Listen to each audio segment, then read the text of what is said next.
अस्सलाम वालेकुम, welcome to my channel. कैसे हैं आप लोग। आज की वीडियो में हम डिस्क्रीट मैथ के अंदर एक न्यू टॉपिक स्टार्ट करने जा रहे हैं, इंट्रोडक्शन टू ग्राफ्स। और अब ये जो रिमेनिंग हमारे लेक्चर्स हैं इस सीरीज़ के वो सारे इन्हीं ग्राफ से रिलेटेड ही होंगे। ठीक है, तो सबसे पहले ग्राफ होता क्या है। ठीक है, शुरू में ना उसकी थोड़ी सी उन्होंने हमें एप्लीकेशंस दे दी हैं कि ग्राफ थ्योरी जो है वो कहाँ कहाँ यूज़ होती है, ये आप लोग पढ़ लीजिएगा। हम डायरेक्ट चल रहे हैं ग्राफ की डेफिनेशन पे। ग्राफ क्या होता है? It is a non empty set of points, यानी डिफरेंट पॉइंट्स को मिला के आप एक ग्राफ बनाते हो और उन पॉइंट्स को हम क्या नाम देते हैं? वर्टिसेस का नाम देते हैं। ठीक है, ये बात आपने याद रखनी है। ग्राफ में जो पॉइंट्स होंगे उनको हम वर्टिसेस का नाम देते हैं। A set of line segments joining pair of vertices called edges.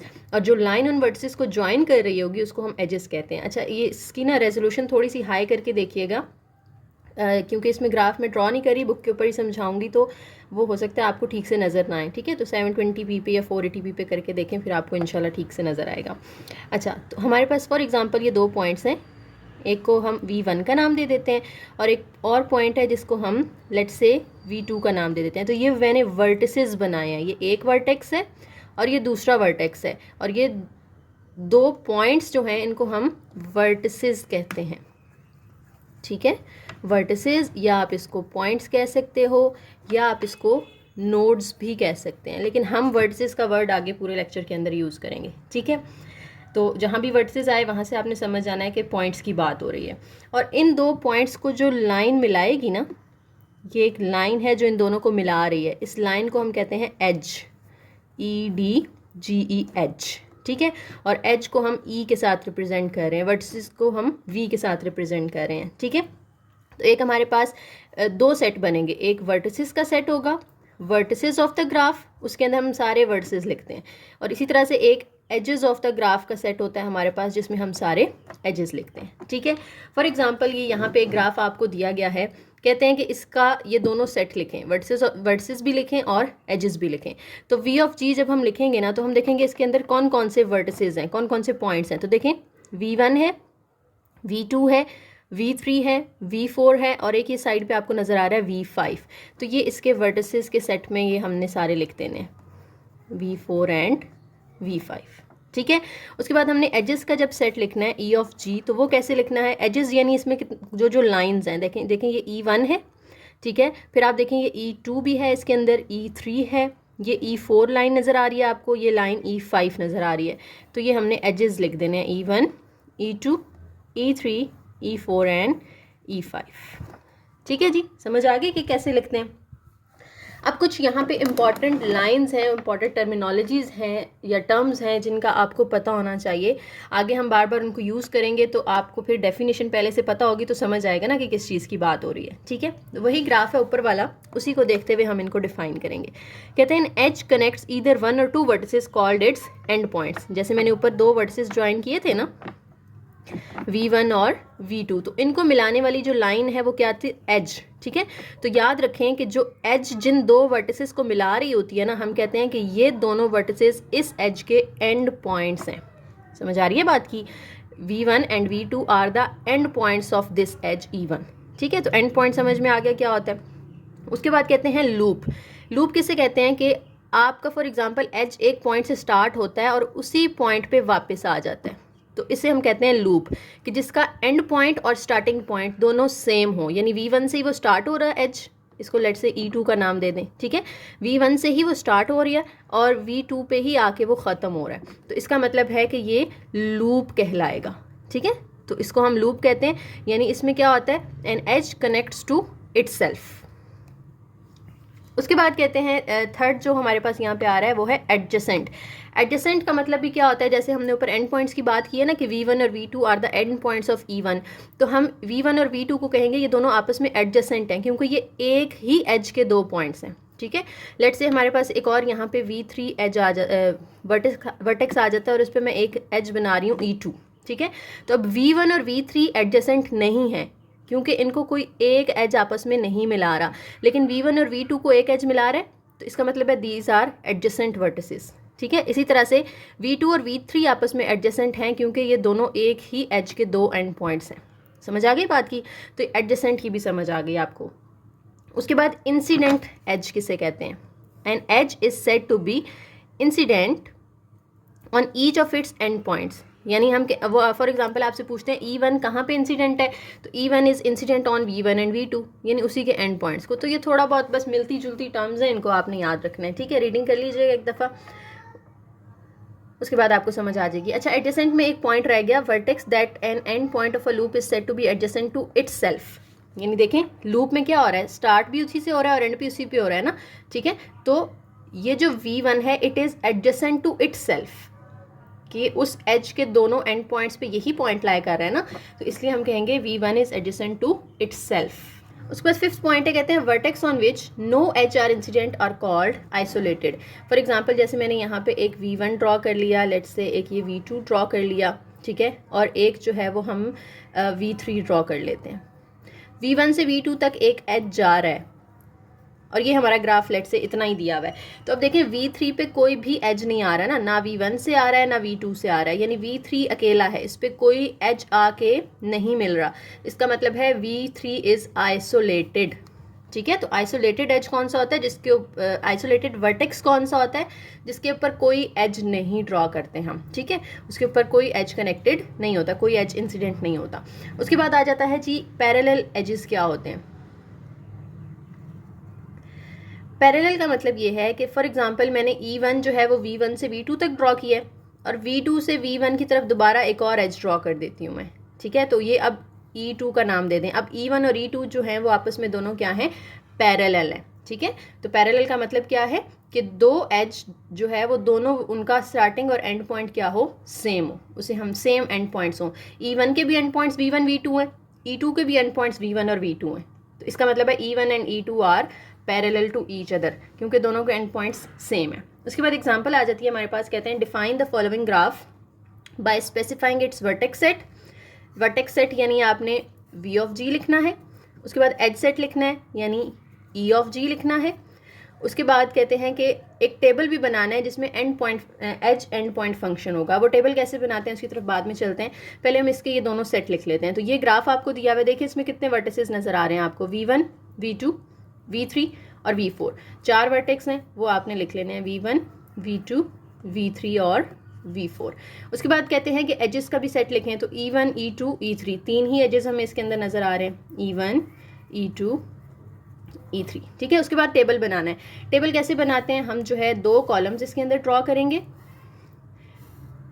पहला कॉलम होगा एज का और दूसरा होगा एंड पॉइंट का, ठीक है। दोबारा देख लें, एज एंड पॉइंट फंक्शन का टेबल बनाना है ना हमने, तो एज का पहला आप कॉलम बना लें, एंड पॉइंट का दूसरा। अब जितने एजेस हैं वो लिख लें, कितने एजेस हैं हमारे पास, 3 है ना, तो हम पहले लिख लेते हैं E1, फिर लिख लेते हैं E2 और फिर लिख लेते हैं E3। अब E1 के दोनों एंड पॉइंट्स आपने यहाँ सामने एंड पॉइंट के नीचे लिख देने हैं। तो E1 जो है उसके एंड पॉइंट्स कौन कौन से हैं, V1 और V2, इन्हीं दोनों को मिला रहे हैं ना आपस में, तो इसके एंड पॉइंट्स हो जाएंगे V1, V2। उसके बाद E2 के एंड पॉइंट्स कौन से हैं, V1 और V3, V1, V3।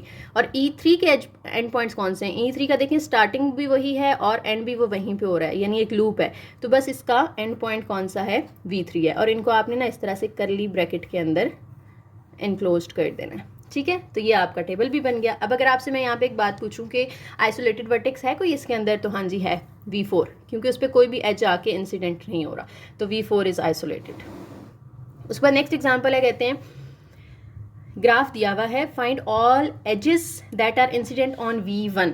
बारी बारी हम इसको सॉल्व करते जाते हैं और पढ़ते जाते हैं। कहते हैं find all edges that are incident on V1। V1 के ऊपर कौन कौन से एजेस जो है वो इंसिडेंट है। तो देखिए V1 से कौन कौन सी 3 लाइंस निकल रही हैं, एक ये और एक ये, तो इन तीनों के नाम आपने लिख देने हैं, ठीक है। तो V1 से देखें एक तो ये E1 निकल रहा है, यानी इस पर एक जो है वो E1 आ रहा है।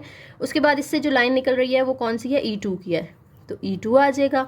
उसके बाद इससे कौन सी लाइन निकल रही है, ये हमारे पास है E7 की लाइन, ठीक है। तो these 3 edges are incident on V1। उसके बाद कहते हैं find all vertices that are adjacent to V3। V3 के एडजेसेंट, एडजेसेंट का मतलब है कि V3 से लाइन निकल के कौन से वर्टेक्स के अंदर जा रही है, ठीक है। तो V3 से देखें 2 ही लाइंस निकल रही हैं, एक जाके मिल रही है V2 को और दूसरी जाके मिल रही है V1 को, तो V1 और V2, बस ये 2 वर्टिसेस हैं जो कि एडजेसेंट हैं टू वर्टेक्स V3, ठीक है। उसके बाद कहते हैं फाइंड ऑल लूप्स। लूप्स कितने नजर आ रहे हैं आपको, 2 लूप्स नजर आ रहे हैं, लूप्स क्या होते हैं, स्टार्ट भी वहीं से और एंड भी वहीं पे। तो जो लूप्स हैं वो कौन कौन से हैं, E1 है और E3 है, तो वो लूप्स आपने यहाँ पे लिख देने हैं। ओके हो गया। उसके बाद कहते हैं find all parallel edges. Parallel edges मैंने कहा था कि जिनका दोनों का एंड पॉइंट सेम होता है। जैसे देखें E4 और E5, E4 भी V2 और V5 को आपस में मिला रहा है, E5 भी V2 और V5 को आपस में मिला रहा है, यानी दोनों के एंड पॉइंट्स क्या हैं, सेम है। तो E4 and E5 are parallel, E4 and E5। उसके बाद कहते हैं फाइंड आइसोलेटेड वर्टिसेस। आइसोलेटेड यानी जिसके साथ कोई भी एज इंसिडेंट नहीं है। तो ये देखें ये V4 बेचारा अकेला बैठा हुआ है, तो ये ही हमारा आइसोलेटेड वर्टेक्स है एक। उसके बाद कहते हैं drawing picture for a graph. अब उसके ऑपोजिट काम आ गया जो हमने पीछे किया है। पीछे हमने टेबल खुद बनाया था, ग्राफ दिया हुआ था, यहाँ पे टेबल दिया हुआ है, हमने ग्राफ बनाना है, ठीक है। अब टेबल में देखें उन्होंने हमें एज भी दे दिए और एंड पॉइंट्स भी दे दिए। तो एंड पॉइंट्स में देखें हमारे पास ऊपर वर्टेक्स सेट दिया हुआ है V1 से V5, यानी 5 वर्टिसेस हैं इसके अंदर। तो हम अब वो 5 अपनी मर्जी से बना लेते हैं, V1, V2, V3, V4 और V5। बेशक आप यहाँ दरमियान में बना लो, यहाँ साइड पे बना लो, ठीक है। इनकी ओरिएंटेशन आप अपनी मर्जी से रख सकते हैं, कोई मसला नहीं है, जहाँ मर्जी इनको आप प्लेस कर लें, ठीक है। अच्छा अब देखें हमने एजेस कितने बनाने हैं, 4 बनाने हैं, लेकिन E1 जो है वो कहाँ पे बनाना है, V1 पे। देखें 2 एंड पॉइंट नहीं लिखे हुए, एक ही लिखा हुआ है। इसका मतलब है E1 जो है वो लूप है, इसका स्टार्ट भी यहीं से होगा और एंड भी यहीं पे होगा, यानी V1 के ऊपर एक लूप हमने बना देना है जिसको हमने E1 का नाम देना है, ठीक है। उसके बाद E2 जो है वो कौन से 2 वर्टिसेस को मिला रहा है, V2 और V3 को। तो V2 और V3 को आप आपस में मिला दें और इसको आप नाम दे दें E2 का, ठीक है। उसके बाद E3 जो है वो भी V2 और V3 को मिला रहा है, यानी सेम इन्हीं दोनों वर्टिसेस को मिला के एक और हमने एज बना दिया जिसको हमने E3 का नाम दे दिया। उसके बाद E4 जो है वो कहाँ ड्रॉ करना है, V1 और V5 को मिला देना है आपने। ये V1 है और ये V5 है, ठीक है। आप इसको यूँ बीच में से भी गुजार सकते हो, कोई इशू नहीं है। ये हमारा बन गया E4। बस ये 4 हमने एजेस बनाने थे, 4 वर्टिसेस बनाने थे, वो हमने बना दिए। तो यहाँ से देखें V4 जो है वो आइसोलेटेड है, इस पे लूप बन रहा है, और E2 और E3 जो हैं ये क्या है, एक दूसरे के पैरेलल है। समझ आ गई। अब यहाँ पे ग्राफ थोड़ा सा उन्होंने डिफरेंट बनाया हुआ है, मैंने आपको बताया ग्राफ की आपकी जैसी मर्जी शक्ल हो सकती है, कोई मसला नहीं है। बस ये ख्याल रखना है कि इन दोनों को मिला के ये नाम देना है, इन दोनों को मिला के ये नाम देना है। समझ आ गई। उसके बाद कहते हैं सिंपल ग्राफ किसे कहते हैं। तो सिंपल ग्राफ वो होता है जो बिल्कुल देखने में सिंपल हो, उसके ऊपर ना तो कोई लूप हो ना ही कोई पैरेलल एजेस हो, यानी ना इस तरह से पैरेलल एजेस नज़र आ रहे हो ना कोई लूप नज़र आ रहा हो, तो उस ग्राफ को हम सिंपल ग्राफ कहते हैं। जैसे नीचे एक ग्राफ देखें, इसमें कोई लूप नहीं है, कोई पैरेलल एजेस नहीं है, इसका मतलब है ये क्या है, एक सिंपल ग्राफ है। तो MCQ में वो इस तरह से दे सकते हैं कि ग्राफ बना और पूछें कि ये सिंपल है या नहीं है। तो कैसे पता चलेगा, उसमें अगर कोई लूप और पैरेलल एजेस नहीं बने हुए, इसका मतलब है वो सिंपल है, ठीक है। अच्छा उसके बाद एक्सरसाइज में कहते हैं draw all simple graphs with the 4 vertices UV WX and 2 edges, one of which is UV। अब देखें आपने ना 4 वर्टिसेस लेने हैं, तो हम यहाँ पे शीट पे कर लेते हैं इसको। एक वर्टेक्स का नाम उन्होंने U कह दिया है, फिर V कह दिया है, फिर W कह दिया और फिर X कह दिया, ठीक है।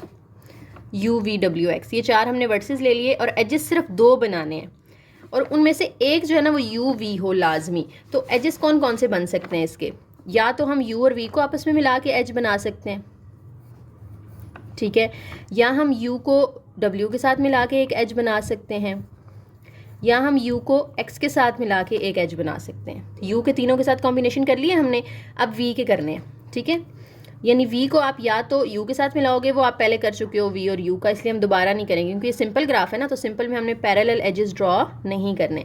तो V को हम अब U के साथ नहीं करेंगे बल्कि W और X के साथ लिख लेते हैं, W और V को X के साथ लिख लें, ठीक है। उसके बाद आपने V को कर लिया, अब W को कर लें। W को देखें आप ऑलरेडी U के साथ और V के साथ लिख चुके हैं, तो अब सिर्फ हम उसको किसके साथ लिखेंगे, X के साथ लिखेंगे, ठीक है। और X को हम देखें तीनों के साथ लिख चुके हैं, X को U के साथ भी लिख चुके हैं, X को V के साथ भी लिख चुके हैं और X को W के साथ भी। तो बस ये इतने ही पॉसिबल हमारे पास वर्टिसेस बनेंगे। कितने हैं, 1 2 3 4 5 6 बने हैं टोटल। और हमें उन्होंने स्टेटमेंट में कहा है कि जो 2 एजेस आपने ड्रॉ करने हैं ना, उनमें से एक तो UV होना चाहिए लाजमी, यानी U और V को आपस में लाजमी कनेक्ट करना है, ये वाला लाजमी होगा, बाकी एक उठाना है इनमें से आपने, ठीक है। लेकिन वो एक ग्राफ नहीं बनाना, हमें उन्होंने कहा है ऑल सिंपल ग्राफ, जितने भी बनते हैं वो सारे बनाने हैं, ठीक है। तो टोटल हम देखते हैं कितने ग्राफ बनेंगे। UV तो लाजमी बनाना है, तो ये हम UV बना लेते हैं। उसके बाद यू वी के साथ हम ये वाला मिला लेते हैं यू डब्ल्यू, ये एक सिंपल ग्राफ बन गया, ठीक है। फिर एक और ग्राफ बनाएंगे यू वी डब्ल्यू एक्स। अब यू वी तो लाजमी लेना है हमने, अब हमने वी डब्ल्यू कर लिया था ना, तो इसको निकाल दें बीच में से। यू वी के साथ अब हम यू एक्स कर लेते हैं, यू एक्स, ये दूसरा ग्राफ बन गया। फिर यू वी डब्ल्यू एक्स, एक और हम ग्राफ बनाएंगे, अब ये भी हमने कर लिया ना यू एक्स, तो यू वी के साथ अब हमने वी डब्ल्यू को करना है, यू वी और वी डब्ल्यू, ठीक है। अब वी डब्ल्यू भी हो गया। इसी तरह से इन दोनों के भी आपने ग्राफ बना लेने, ये लाजमी होगा, बाकी एक दफ़ा ये और एक दफ़ा ये लाजमी होगा और साथ में ये। तो U V W X, U V लाजमी करें, साथ में अब वी और एक्स को मिला दें, ये हमारे पास एक और ग्राफ बन गया। इसी तरह से U V W X, U V तो लाजमी करना है, ये हो गया, अब डब्ल्यू और एक्स को मिला दें, तो ये हमारे पास 5 ग्राफ बन गए। उन्होंने कहा था जितने बनते हैं सारे बनाएं, तो 5 ही बन सकते हैं, इससे ज़्यादा नहीं बन सकते, ठीक है। तो ये काम, अच्छा पेपर में ग्राफ जो है अगर आते हैं, कम ही आते हैं वैसे, लेकिन अगर आएँ तो फिर आपने क्या करना है, उसको पेंट के ऊपर भी ड्रॉ कर सकते हो आप, ठीक है, और MS वर्ड के ऊपर भी कर सकते हो। पेंट के ऊपर कर लेंगे तो ज़्यादा बेहतर है, वहाँ से फिर आप उसका जो है वो कॉपी पेस्ट कर लीजिएगा। नेक्स्ट यहाँ से MCQs और शॉर्ट क्वेश्चन अक्सर आते होते हैं कि degree of a vertex, degree क्या होती है। डिग्री जो है ना, उसे हम रिप्रेजेंट कैसे करते हैं, हम यूँ लिखते हैं डिग्री ऑफ वी, किसी भी वर्टेक्स की डिग्री V1 की हो सकती है, V2 की हो सकती है, जो भी वर्टेक्स का नाम होगा ना वो आपने यहाँ पे लिख देना और बाहर DG लिखना है, तो इसका मतलब है आप उसकी डिग्री बता रहे हो, ठीक है। अब डिग्री होती क्या है, डिग्री का मतलब ये है कि किसी भी वर्टेक्स के ऊपर, लेट से हम V2 की बात कर रहे हैं, तो V2 के ऊपर कितने एजेस जो हैं वो आके मिल रहे हैं, या उससे कितनी लाइंस निकल रही हैं, बेसिकली वो आपने काउंट कर लेनी होती हैं, तो वो आपकी उस वर्टेक्स की डिग्री आ जाती है, ठीक है। और अगर आपने पूरे ग्राफ की डिग्री निकालनी है, टोटल डिग्री, तो वो कैसे निकलेगी, sum of degrees of all the vertices. ये नहीं कि आप बस सारी लाइंस काउंट कर लो, नहीं, हर वर्टेक्स की अलग अलग डिग्री निकाल के फिर सारी डिग्रीज को आपस में प्लस कर देते हैं, तो टोटल डिग्री आ जाती है आपके पास, ठीक है। और एक और बात नोट करने वाली है कि लूप की जो डिग्री है ना, वो हम लूप को 2 दफ़ा काउंट करते हैं। ये मैं अभी आपको समझाती हूँ। देखिए हमारे पास एक यहाँ पे उन्होंने ना ग्राफ बना के दिया हुआ है, मैं उसको थोड़ा सा बड़ा करके बना लेती हूँ। एक V2 दिया है, एक V1 दिया है और एक उन्होंने V3 दिया हुआ है। यहाँ से उन्होंने 2 पैरेलल लूप्स बनाए हैं, parallel edges, sorry, E1 E2, और यहाँ पे एक उन्होंने लूप बनाया हुआ है E3। अच्छा, अब वो कहते हैं कि इन सब की डिग्रीज बताएं, तो हम डिग्री ऑफ जब V1 बताएंगे तो देखें V1 के ऊपर तो कोई एज नहीं है ना, तो इसकी डिग्री 0 हो जाएगी। फिर आपने V2 की डिग्री बतानी है। V2 के ऊपर देखें एक ये लाइन निकल रही है V2 से, एक ये लाइन निकल रही है, 2 लाइंस निकल रही है ना, तो इसकी डिग्री कितनी हो जाएगी, 2 हो जाएगी। फिर आपने V3 की डिग्री बतानी है। V3 की डिग्री देखें, ये 1 लाइन, ये 2 लाइन, तीसरी निकल भी रही है और फिर एंटर भी हो रही है, तो टोटल 4। ये नहीं आपने करना कि 3 एजेस निकल रहे हैं, E1 E2 और E3, तो इसकी डिग्री आप 3 कर दो, नहीं, लूप को हमने 2 दफ़ा काउंट करना होता है, क्योंकि वो निकल भी वहीं से रहा है और एंटर भी वहीं पे हो रहा है ना। तो 1 2 3 4 लूप को 2 दफ़ा काउंट करेंगे। V3 की डिग्री कितनी हो जाएगी, 4। और अगर वो कहेंगे इस पूरे ग्राफ की टोटल डिग्री बताएं, तो टोटल डिग्री क्या होगा, इन तीनों को प्लस कर देना आपने, 0 2 और 4 को, तो 6 आंसर आ जाएगा, ठीक है। अच्छा, अब नेक्स्ट हमारे पास एक थ्योरम है जिसे हम कहते हैं the hand shaking theorem. Hand shaking theorem क्या कहता है कि अगर आपने टोटल डिग्री निकालनी है ना, total degree of a graph, तो उसका जो एक फॉर्मूला उसने हमें दिया है इस थ्योरम के अंदर, वो ये है कि 2 को मल्टीप्लाई कर दो नंबर ऑफ एजेस के साथ, ठीक है। अब देखिए इस ग्राफ में नंबर ऑफ एजेस कितने थे, 3 एजेस थे ना, E1 E2 और E3, तो हम 2 को 3 के साथ मल्टीप्लाई कर दें। 2 इंटू नंबर ऑफ एजेस है हमारे पास 3, तो देखें 6 आ गया। और हमने वैसे इस तरह से भी कैलकुलेट करके देखी है, तो 6 ही आ रही थी, ठीक है। तो अब आगे हम क्या करेंगे कि जहाँ पे हमें MCQs या शॉर्ट क्वेश्चन में पूछा जाएगा, तो हम डायरेक्ट ये फार्मूला यूज़ कर लेंगे, जिससे हमें क्या फ़ायदा होगा, हर किसी की अलग अलग नहीं फाइंड करनी पड़ेगी, बल्कि बस हम एजेस काउंट करेंगे, उसको 2 से मल्टीप्लाई करेंगे, तो टोटल डिग्री आ जाएगी हमारे पास, ठीक है। और यहाँ से एक और पॉइंट हमें पता चलता है कि जो डिग्री ऑफ ग्राफ है it is always an even number. क्यों? क्योंकि एजेस जो भी होंगे जब आप उसको 2 से मल्टीप्लाई करोगे, आपको पता है किसी भी नंबर को जब हम 2 से मल्टीप्लाई करते हैं तो हमेशा इवन नंबर आंसर आता है ना, क्योंकि 2 into something is always an even number. ये हम काफ़ी दफ़ा पीछे पढ़ चुके हैं, ठीक है। तो 2 का मल्टीपल है यहाँ पे जो भी नंबर है, इसका मतलब है total degree is always even number. अब यहाँ से वो इस तरह से MCQs पूछ सकते हैं कि वो कहें कि बताएं ऑप्शंस दिए हुए हैं नीचे, ठीक है, एक option A B C D, और वो कहते हैं बताएं इसमें से कौन सी जो है वो ग्राफ की डिग्री नहीं है। लेट्स से एक ऑप्शन आपको 4 दिया हुआ है, एक 8 दिया हुआ है, एक 7 दिया हुआ है और एक 10 दिया हुआ है, तो आप कहेंगे कि ये इसकी डिग्री किसी भी ग्राफ की नहीं हो सकती, क्योंकि degree of graph is always an even number. 4, 8 और 10 किसी ग्राफ की डिग्री हो सकते हैं, 7 किसी की भी डिग्री नहीं होगा, क्योंकि डिग्री ऑड नंबर नहीं होती, ठीक है। तो ये पॉइंट उन्होंने यहाँ पे भी बता दिया, degree of G is an even number. उसके बाद एक एग्जांपल है, कहते हैं ड्रॉ ग्राफ, एक ग्राफ ड्रॉ करना है आपने जिसमें नीचे जो प्रॉपर्टीज़ हैं वो फॉलो हो रही हैं। सबसे पहली क्या है, graph with 4 vertices of degree 1, 2 and 3, यानी आपने 4 वर्टिसेस का एक ग्राफ बनाना है जिसमें पहले वर्टेक्स की डिग्री ये होगी, दूसरे की ये होगी, तीसरे की ये और चौथे की ये। लेट्स से ये V1 की, V2, V3 और V4 की डिग्री है। तो ज़रा आप इनको टोटल करके देखें पहले, 3 + 3 सबको ना ऐड कर लें, 3 + 3 6, 6 + 2 8, 8 + 1 9, तो टोटल डिग्री तो हमारी ऑड नंबर आ गई। हमने अभी पीछे पढ़ा है कि टोटल डिग्री हमेशा इवन नंबर होती है, इसका मतलब है इसका ग्राफ बनाना पॉसिबल नहीं है, ठीक है। तो इसका बस आपने ये आंसर दे देना है कि total degree of graph is always even, hence no such graph is possible, ऐसा ग्राफ जो है हम बना ही नहीं सकते, ठीक है। सेकंड में आ जाए, 4 वर्टिसेस की डिग्री, 4 वर्टिसेस का ग्राफ बनाना है जिनकी डिग्रीज ये दी हुई हैं, तो हम इनको पहले तो टोटल कर लें, 4 + 3 7, 8, 9 और 10, तो इसका 10 आंसर आ रहा है, यानी इसका ग्राफ बनाया जा सकता है, ठीक है। अब कैसे बनाना है, हम 4 वर्टिसेस का है ना, उन्होंने हमसे 4 वर्टिसेस, तो 4 वर्टेक्स हम ड्रॉ कर लेते हैं, क्योंकि उन्होंने हमें 4 वर्टिसेस बोला है ना, V1, V2, V3, V4, आप उसको UVWX कह दो, ABCD कह दो, कोई भी नाम रख सकते हैं, ठीक है। अब उन्होंने कहा था इनकी डिग्री है 1, 2, 3, 4, यानी V1 की डिग्री 1 है तो इससे एक एज निकलेगा, ठीक है।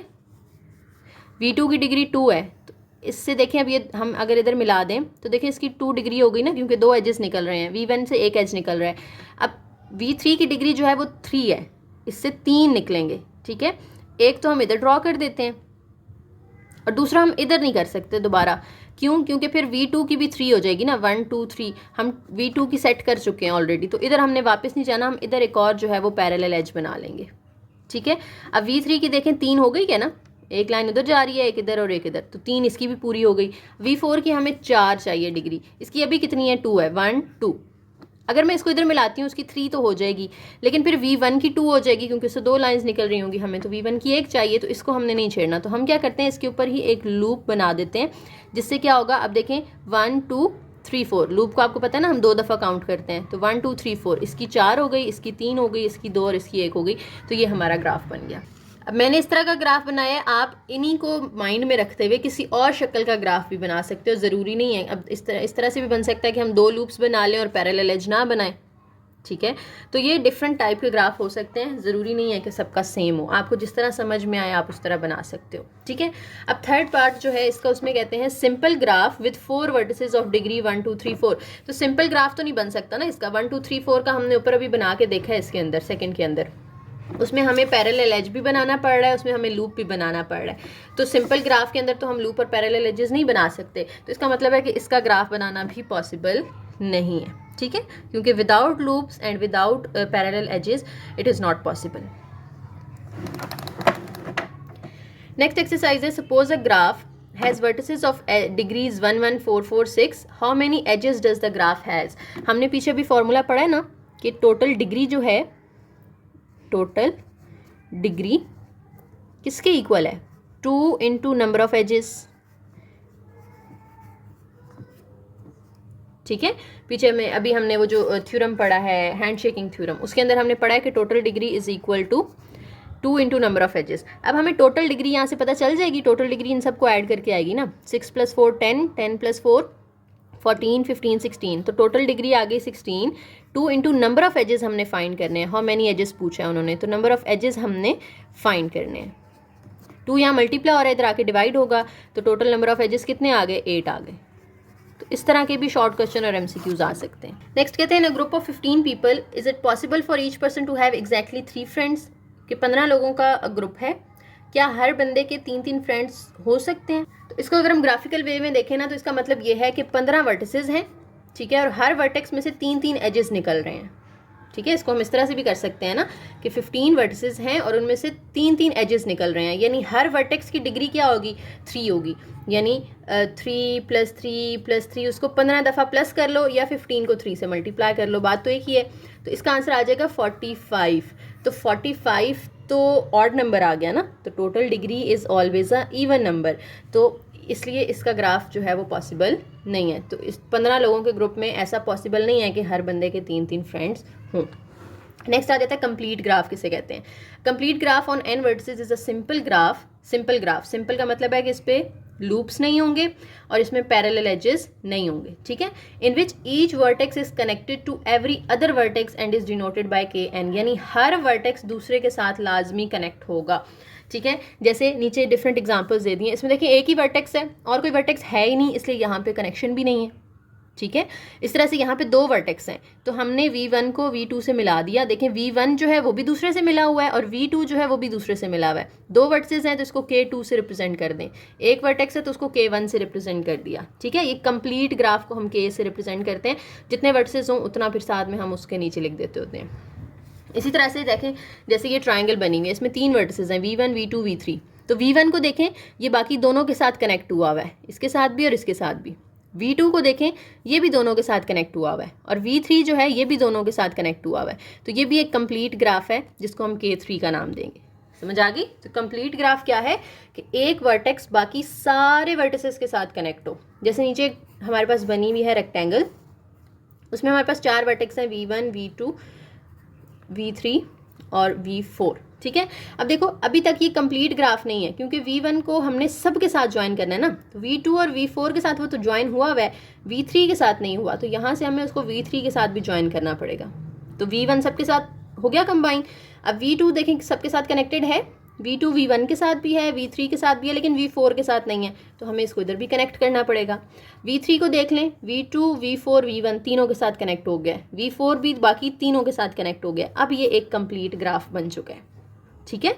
बाकी सब के साथ उसको कनेक्ट करना है। या दूसरे लफ्ज़ों में आप ये माइंड में रख सकते हो कि जितने वर्टिसेस हैं ना, कितने वर्टिसेस है हमारे पास, यहाँ पे 4 वर्टिसेस है ना, तो हर वर्टेक्स से 3 एजेस निकल रहे हो। जैसे V1 से देखो 3 एजेस निकल रहे हैं, V2 से देखो 3 एजेस निकल रहे हैं, V3 से भी 3 एजेस निकल रहे हैं, V4 से भी 3। इसका मतलब अब ये कंप्लीट ग्राफ है। इस तरह से इस डायग्राम को देख लें आप, इस ग्राफ को देख लें, कितने वर्टिसेस हैं, 5 है ना, तो हर वर्टेक्स से 4 लाइंस निकल रही हों। इससे देखें 1 2 3 4 निकल रही हैं, इससे भी 1 2 3 4, तो बारी बारी सबको देख लेना है, सबसे 4 एजेस निकल रहे होंगे। इसका मतलब है ये एक कंप्लीट ग्राफ है। नेक्स्ट कहते हैं कंप्लीट ग्राफ की अगर आपने डिग्री फाइंड करनी हो और टोटल डिग्री फाइंड करनी हो और नंबर ऑफ एजेस फाइंड करने हो तो क्या होता है। हर वर्टेक्स की डिग्री फाइंड करने के लिए हमें क्या करना पड़ेगा, फॉर्मूलाज हैं, ठीक है। इनके छोटे छोटे प्रूफ भी हैं, लेकिन प्रूफ यूजुअली पेपर में नहीं आते, तो आप सिर्फ इनके फॉर्मूलाज याद कर लें, ठीक है। प्रूफ पे वरना टाइम भी बड़ा चला जाएगा, हमारा भी काफ़ी चीज़ें पड़ी हुई हैं समझने वाली, तो आप डायरेक्ट बस इनके फॉर्मूलाज याद कर लें कि कंप्लीट ग्राफ के अंदर अगर आपने किसी वर्टेक्स की डिग्री निकालनी है तो वो n-1 होती है। जैसे मैंने ऊपर अभी आपको बताया कि अगर 4 वर्टेक्स हैं तो उसमें से 3 निकल रहे होंगे, यानी 4 - 1 3। इसी तरह से टोटल अगर उसके 5 वर्टेक्स हैं तो 5 - 1 यानी हर किसी की डिग्री 4 होगी। समझ आ गई बात की? तो इस तरह से उसकी डिग्री निकाल सकते हो आप। और अगर आपने जो है टोटल डिग्री निकालनी है पूरे ग्राफ की, तो एक तो तरीका ये है कि सबकी अलग अलग निकाल के प्लस कर दो, दूसरा तरीका ये है कि डायरेक्ट फार्मूला यूज़ कर लो n × n-1, ठीक है। उसके बाद अगर आपने नंबर ऑफ एजेस फाइंड करने हैं कंप्लीट ग्राफ के अंदर तो उसका फार्मूला क्या होता है, n × n-1/2, ठीक है। ये तीनों फार्मूलाज आपने याद कर लेने। उसके बाद रेगुलर ग्राफ क्या होता है। A graph is regular of degree k और k regular if every vertex of G has degree k, यानी हर किसी की डिग्री जो है वो सेम हो। जैसे यहाँ पे देखो इसकी कोई डिग्री नहीं है ना, तो इस 0 डिग्री है तो इसको 0 रेगुलर कहेंगे। इसमें देखें इस वर्टेक्स की डिग्री क्या है, 1 है, और इस वर्टेक्स की डिग्री भी क्या है, 1 है, तो ये 1 रेगुलर ग्राफ होगा, ठीक है। इसी तरह से इस वर्टेक्स की डिग्री देखें 2 है कि इसमें से 2 एजेस निकल रहे हैं, इस वर्टेक्स की डिग्री भी 2 है और इस वर्टेक्स की डिग्री भी 2 है, तो ये 2 रेगुलर ग्राफ हो जाएगा। समझ आ गई? इसको आपने कंप्लीट ग्राफ के साथ मिक्स नहीं करना। कंप्लीट में ये था कि हर वर्टेक्स बाकी सब के साथ ज्वाइन हुआ वो, लेकिन इसमें यह है कि सब वर्टिसेस की डिग्री सेम हो। जैसे इस वर्टेक्स की डिग्री क्या है, 2 है, इस वर्टेक्स की डिग्री भी 2 है, इसकी भी 2 है और इसकी भी 2 है। यहाँ से देख लें, इस वर्टेक्स की डिग्री 2 है, इसमें से 2 लाइंस निकल रही हैं, इस वर्टेक्स की डिग्री भी 2 है, इसकी भी चेक करें 2 है, सबकी सेम है, ठीक है। तो ये एक रेगुलर ग्राफ है, जब सेम होती है तो उसे हम क्या कहते हैं, रेगुलर ग्राफ कहते हैं, और जितनी होगी उसको आप फिर उतने रेगुलर कहेंगे। 2 डिग्री है तो 2 रेगुलर, 3 डिग्री है तो 3 रेगुलर। अच्छा जी, कहते हैं draw 2 3 regular graphs with 6 vertices, ठीक है। आपने 2 ग्राफ ड्रॉ करने हैं जिनके वर्टिसेस कितने हों, 6 हों, और वो 3 रेगुलर हों। 3 रेगुलर का मतलब है हर वर्टेक्स की डिग्री 3 हो, ठीक है। तो ये आप अपनी मर्जी से किसी भी शेप के ग्राफ ड्रॉ कर सकते हो। वैसे यहाँ पे उन्होंने आपको करके दिखा भी दिए कि एक अगर आप इस तरह से वर्टिसेस ले लेते हो ना, लेट से V1 या ABC की फॉर्म में ले लें, ठीक है, AB, यहाँ पे आप ले लो C, यहाँ पे आप ले लो D, और बीच में 2 और ले लो E और F, ठीक है। यहाँ पे देखें, इसको इससे मिला दें, A को B से, B को C से और C को D से।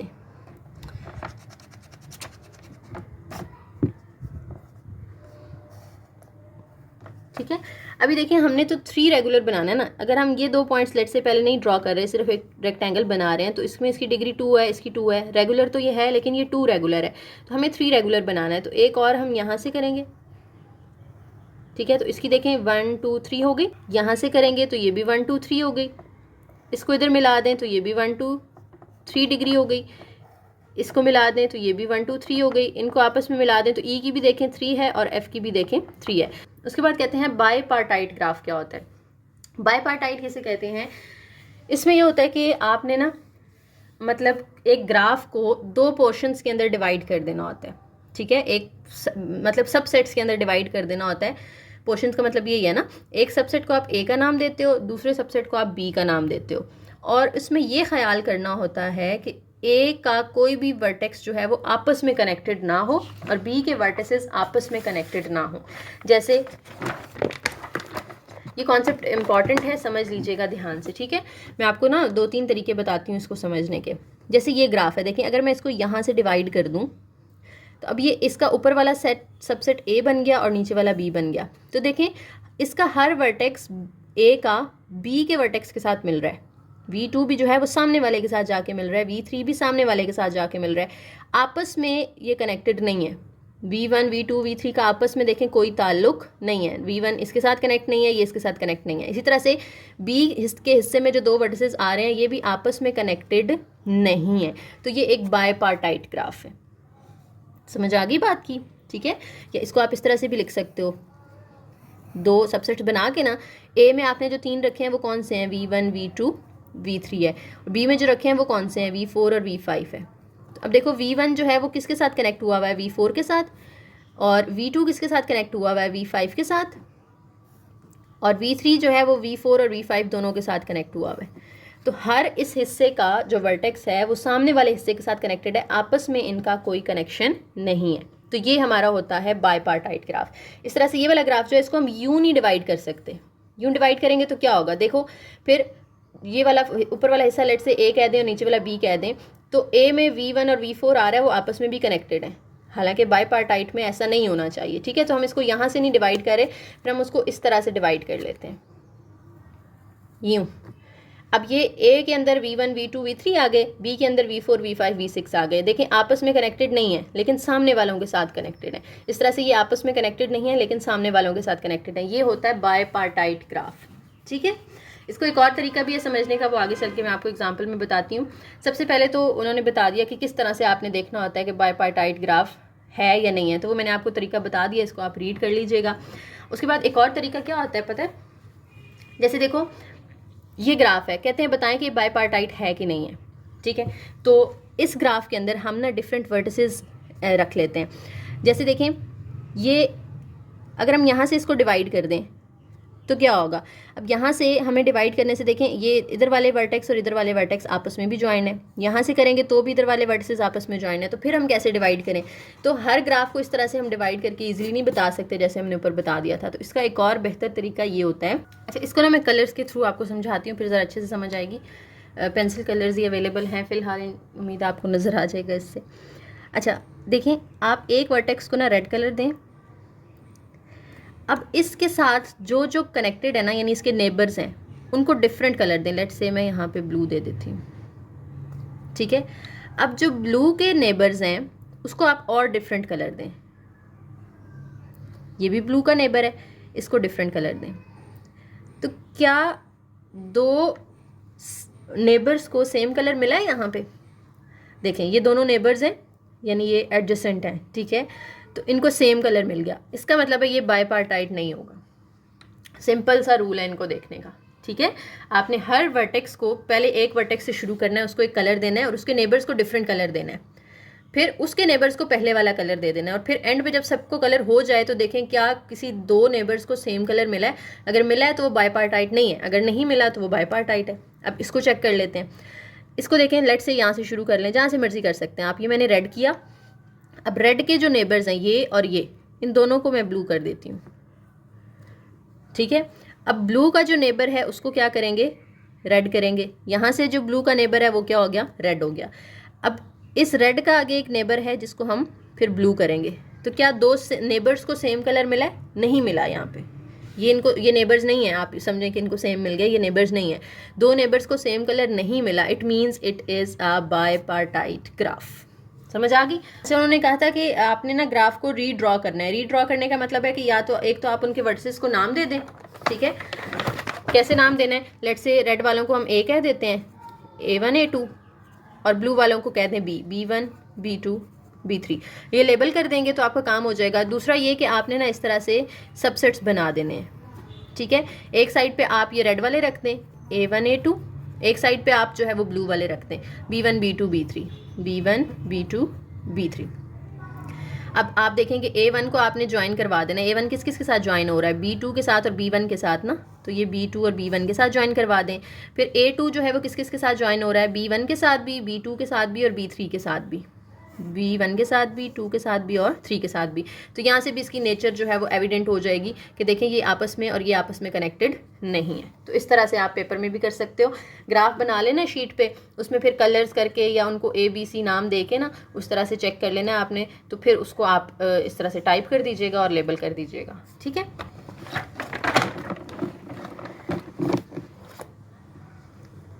अच्छा, कंप्लीट बाइपार्टाइट क्या होता है? जैसे पीछे हमने कंप्लीट की डेफिनेशन पढ़ी है, एक वर्टेक्स जो है वो बाकी सब के साथ कनेक्टेड हो, तो इसमें भी सेम ही है। बाइपार्टाइट की पहले तो वो प्रॉपर्टीज पूरी कर रहा हो, यानी दो हिस्सों में अगर हम उसको डिवाइड करें तो कोई भी वर्टेक्स आपस में कनेक्टेड ना हो, और दूसरा ये कि हर जो इसका वर्टेक्स है, लेट्स से मैं यहाँ पे ड्रॉ करती हूँ ABC, ठीक है, और इसका एक ड्रॉ करती हूँ, लेट्स से हम उसको V1 V2 V3 V4 नाम दे रहे हैं, ठीक है। ये मैंने सबसेट A बना लिया, ये सबसेट B, इसी को डिवाइड करके दो हिस्सों में, जैसे ऊपर हमने ABC बनाया था। अब ये जो A है ना, इस A का A वो B के हर किसी के साथ कनेक्ट हुआ वो, इसी तरह से इसका जो B है वो इसके हर किसी के साथ, चारों के साथ कनेक्ट हो, इसका C भी इन चारों के साथ कनेक्ट हो। ये होता है बाइपार्टाइट, कंप्लीट बाइपार्टाइट ग्राफ, ठीक है। तो ये आपने बस दोनों की डेफिनेशन याद रखनी है। बाइपार्टाइट वो है जिसमें इनका आपस में कोई कनेक्शन ना हो, सिर्फ सामने वाले के साथ हो, और कंप्लीट बाइपार्टाइट वो है जिसमें इसका सामने वाले हर वर्टेक्स के साथ कनेक्शन हो, ठीक है। तो ये बस आज का लेक्चर था। उम्मीद है आप लोगों को समझ आ गई होगी। कोई मसला है, कोई क्वेश्चन है तो आप लोग कमेंट सेक्शन में पूछ सकते हैं, और वीडियो पसंद आई तो लाइक करें, शेयर करें, चैनल को ज़रूर सब्सक्राइब कीजिएगा। थैंक यू, अल्लाह हाफिज़।